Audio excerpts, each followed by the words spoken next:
Assalamualaikum warahmatullahi wabarakatuh. Alhamdulillah, kita ketemu lagi di video pembelajaran bahasa Indonesia. Pada video kali ini, kita akan membahas mengenai teks cerita fantasi. Tapi bagian 2 ya. Bagi yang belum nonton bagian 1, harap saksikan dulu bagian 1. Pada video ini, ada 3 subbab pembahasan.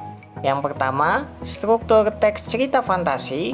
Kedua, ciri atau kaidah kebahasaan teks cerita fantasi. Ketiga, langkah-langkah menulis teks cerita fantasi. Kita masuk ke pembahasan pertama. Struktur teks cerita fantasi itu dibagi 3. Yang pertama, orientasi. Kedua, komplikasi. Ketiga, resolusi. Orientasi merupakan tahap pengenalan, bisa mengenalkan latar maupun tokoh. Maksud orientasi adalah cerita di awal-awal atau bagian pertama dalam film.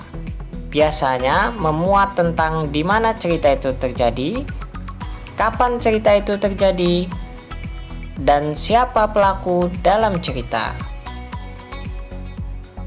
Kemudian, bagian komplikasi. Pada bagian ini mulai timbul masalah. Tokoh mengalami konflik, baik konflik yang berhadapan dengan kekuatan alam, antar tokoh, antar dimensi, atau dengan dirinya sendiri. Ketiga, yaitu resolusi.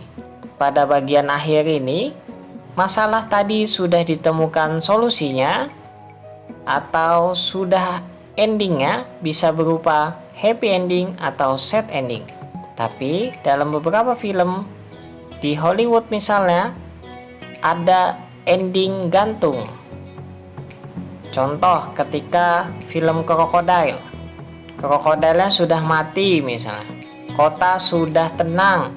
Tapi di bagian akhir film kamera menyoting buaya kecil di muara sungai. Seperti itu namanya ending gantung. Sampai sini anak-anak paham ya apa itu struktur teks cerita fantasi?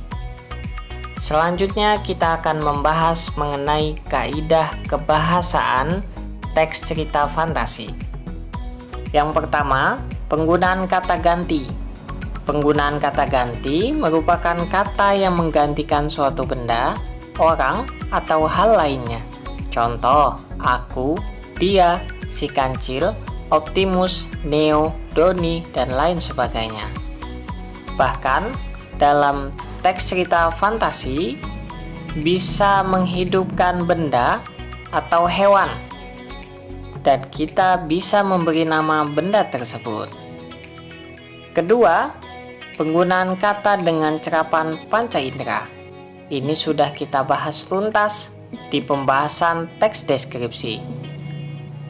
Dalam menulis, kita harus menggunakan panca indera kita semaksimal mungkin.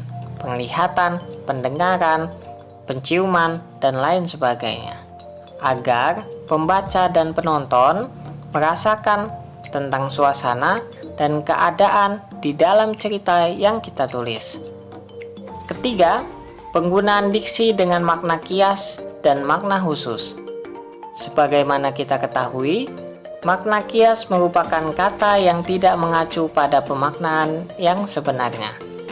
Contoh, telinganya makhluk itu panjang dan tajam, bisa mendengar dari kejauhan meski kita sedang berbisik. Kata panjang dan tajam merupakan kata dengan makna yang tidak sebenarnya.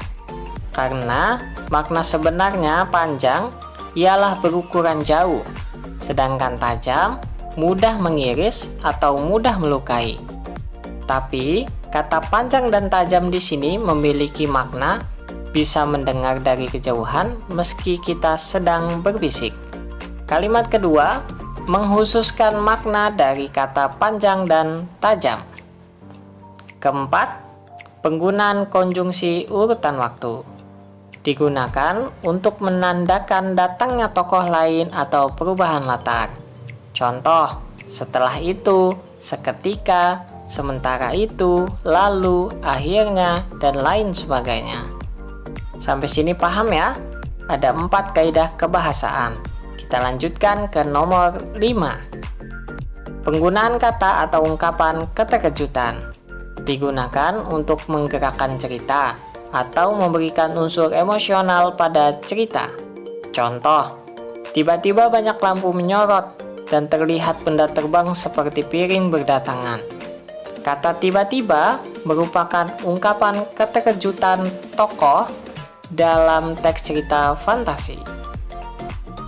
Keenam, penggunaan kalimat langsung dan kalimat tidak langsung. Dalam teks manapun atau dalam naskah manapun, kalimat langsung ditandai dengan petik 2 di awal dan di akhir kalimat. Contoh, lari, raksasa sudah masuk desa, teriak Pak Kades.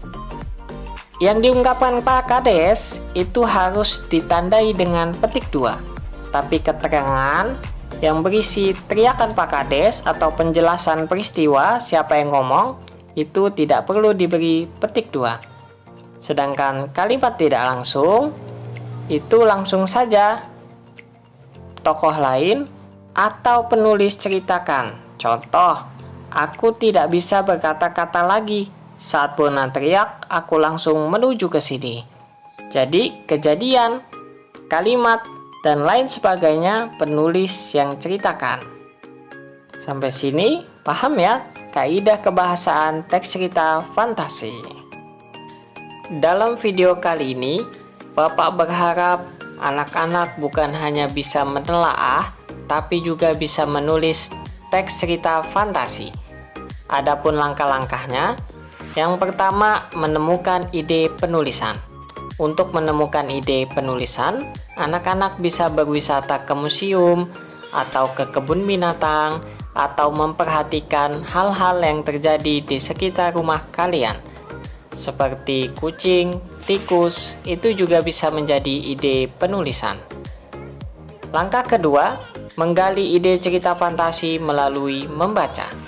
Ketika ide sudah kita temukan, kita bingung nih, harus menulis dari mana dan kalimatnya harus bagaimana. Agar tidak bingung, kita bantu dengan cara membaca teks cerita fantasi yang sudah ada. Siapa tahu setelah membaca kita dapat inspirasi. Ketiga, ialah mendeskripsikan peristiwa secara detail.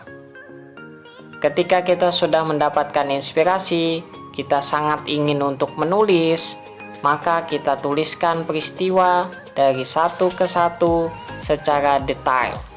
Contoh, ibu pergi ke pasar. Jangan anak-anak tulis hanya ibu pergi ke pasar, tapi harus diceritakan secara detail. Misal, ibu berjalan di jalan setapak, ditemani dengan 10 pasang mata yang menatap ke arah ibu. Ibu menjadi khawatir dan tanda tanya di dalam hati. Langkahnya dipercepat, kakinya melangkah semakin cepat, dan saat ibu setengah berlari, terdengar teriakan dari belakang. Bu, ibu, tunggu bu. Nah, gitu ya contohnya. Jadi ceritakan apa kejadiannya, kemudian kalau itu ada daun-daun berguguran, ceritakan daun-daun berguguran dan lain sebagainya. Keempat, jangan terlalu sering mengedit teks yang sudah ditulis atau diketik.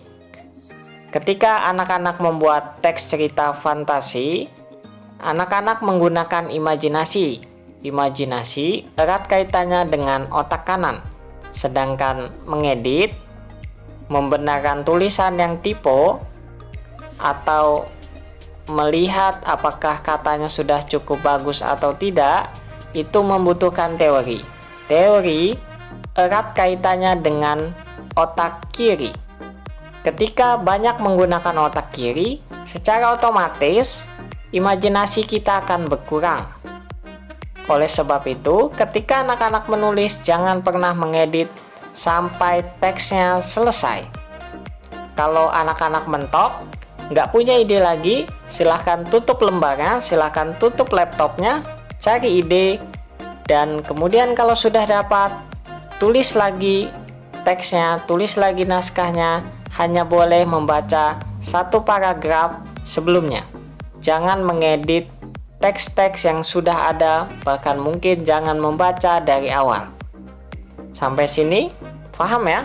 Semoga kelak anak-anak menjadi penulis hebat, menjadi orang-orang yang bermanfaat dan menginspirasi untuk orang lain.